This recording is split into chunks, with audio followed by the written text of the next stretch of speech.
بسم اللہ الرحمن الرحیم۔ اسباب برکت اب میں آپ کے سامنے عرض کروں گا۔ برکت کا پہلا سبب کہ اللہ پاک اور اللہ کے رسول کی اطاعت ہے۔ قرآن کریم نے اس کے اوپر کئی آیات پر مشتمل یہ مضمون بیان کیا ہے۔ میں ایک آیت آپ کے سامنے ذکر کرتا ہوں۔ وَلَوْ أَنَّ أَهْلَ الْقُرَىٰ آمَنُوا وَاتَّقَوْا لَفَتَحْنَا عَلَيْهِمْ بَرَكَاتٍ مِّنَ السَّمَاءِ، اگر بستی والے آمنو ایمان لاتے، واتقوا تقوی اختیار کرتے، تو اللہ ان پر آسمان کی برکتیں اتارتا۔ لیکن اس آیت کو سمجھنے کے لیے آپ کو میری ابتدائی دو باتوں کی طرف جانا پڑے گا، جس میں نے عرض کیا تھا کہ برکت کے مفہوم میں دو چیزیں ہیں، ضروریات کا پورا ہو جانا اور عافیت کا مل جانا۔ اب کیا ہے، اب معاشرے میں دیکھیں کہ آپ کا اشکال اس سے حل ہوگا جو میں نے ابتدائی بات کی تھی، کہ آپ دیکھتے ہیں بعض اوقات جو نافرمان لوگ ہوتے ہیں پیسہ ان کے پاس بہت ہوتا ہے، تو یاد رکھیے پیسہ ہوتا ہے لیکن عافیت نہیں ہوتی، عافیت چھن جاتی۔ عافیت کیا ہے؟ سکون، راحت، یہ چیز نہیں ہوتی۔ پیسہ وافر مقدار میں ہوتا ہے تو آپ کو وہ اشکال حل ہوگی کہ بھی بعض اوقات اتنے لوگوں کے پاس پیسے ہو، جتنا نافرمان ہے اس کے پاس پیسہ زیادہ ہے۔ تو بھائی برکت کا مفہوم سمجھ لیں۔ برکت کا مفہوم صرف یہ نہیں کہ پیسے زیادہ ہو جائیں، برکت کا مفہوم یہ ہے کہ ضروریات بھی اللہ پوری کروا دے اور سکون بھی میسر آ جائے۔ اس کے بالمقابل آپ اہل طاعت جو ہے، نیک وکار لوگ، وہ مساجد سے تعلق رکھتے ہوں، مدارس سے رکھتے ہوں، تبلیغ سے ہوں، کسی بھی شعبے سے ہوں، آپ جا کر دیکھ لیں کہ ان کے پاس مال کا مال ہے، لیکن جو مال آ رہا ہے ضروریات پوری ہو رہی ہیں اور کیا ہو رہا ہے اس کے ساتھ ساتھ کہ سکون کی زندگی میسر ہے۔ جی مہینوں ان کو دوائی نہیں لانی پڑتی۔ جی اللہ پاک تو اس چیز کا نام ہے سکون۔ اس لیے اللہ نے کیا کیا؟ سود کو اللہ مٹاتا ہے۔ اب بظاہر اشکال ہوتے ہیں کہ سود تو بڑھ رہا ہے، یعنی ایک بندہ 1,00,000 روپے دے کر 1,00,000 روپے 10 لے رہا تو بڑھ رہا ہے، لیکن بھائی اللہ مٹاتے ہیں۔ تو جیسے میں نے آپ کے مثال عرض کر دی۔ دوسرا سبب اللہ پاک نے وَإِذْ أَذَنَ رَبُّكُمْ لَئِن شَكَرْتُمْ لَأَزِيدَنَّكُمْ، شکر کی عادت ڈالنا کہ شکر سے جو موجودہ مال ہے اس میں برکت ہوگی، سکون بھی میسر ہوگا اور کیا ہوں گے جی، اور ضروریات بھی پوری ہوں گی۔ تو یہ چیز کیا ہوتی ہے؟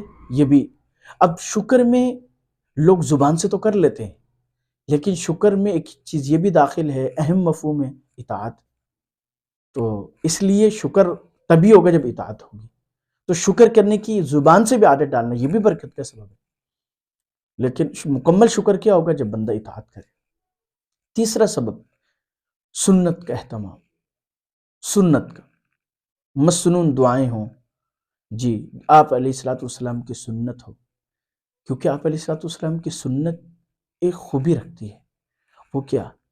جیسے بعض اوقات کیا ہوتا ہے، جی ایک واقعہ آتا ہے، مجھے واقعہ یاد آیا کہ ایک عورت نے ایک نوجوان کو پکڑا، توجہ سے سنیے گا، بڑی خوبصورت بات، اور ان کو اپنے گھر لے گئی، اس کو کھانا شانا کھلایا۔ وہ بڑا حیران کہ اماں جی میرے ساتھ کیا کر رہی ہیں، مجھے جانتے بھی، میں اماں جی کو جانتا بھی نہیں، نہ یہ مجھے جانتی ہے، کھانا بھی کھلایا ہے، اکرام بھی کیا ہے، سارا کچھ کیا ہے۔ بڑا حیران۔ جب کھانا شانا کھا لیا، اب اماں جی کہنے لگی اب آپ چلے جائیں، تو انہوں نے پوچھا کہ میرا اشکال تو حل کر دیں۔ تو اماں جی نے جو جواب دیا نا، یقین کیجئے بڑا خوبصورت جواب۔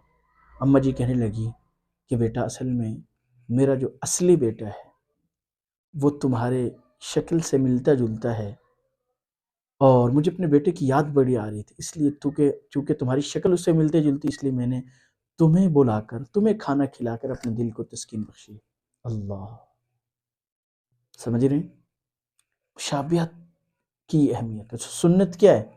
نبی صلی اللہ علیہ وسلم کی مشابہت اختیار کرنا، اور آپ علیہ الصلوۃ والسلام کی مشابہت اللہ کے محبوب بننے کا آسان ذریعہ ہے۔ تو جو سنت کا خیال رکھے گا اللہ کا محبوب بن جائے گا، اور جو محبوب ہو جاتا ہے اس کی ہر چیز میں اللہ پاک برکت ڈال دیتے ہیں۔